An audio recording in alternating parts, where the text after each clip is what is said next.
Be consistent lang. Gusto mo ng result? Gusto mo ng progress? Gusto mo ng growth? Simple lang.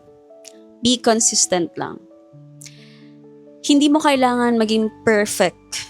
Hindi mo kailangan maging pinaka-the best. Hindi mo kailangan maging sobrang ready.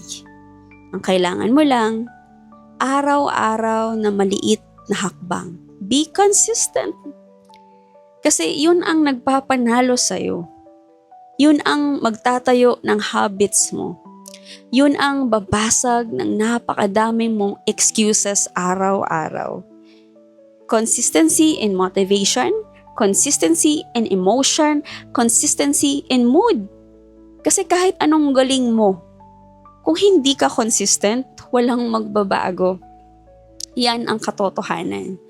Pero kahit simple ka lang, kahit nagsisimula ka pa lang, kahit baby steps pa lang, pero consistent ka, malayo ang mararating mo. Maniwala ka. Even God honors consistency. Faith without works is dead. Hindi lang panalangin ang kailangan. Again, hindi lang panalangin ang kailangan mo. That's good, pero kailangan mong kumilos. Kailangan mong magpatuloy araw-araw.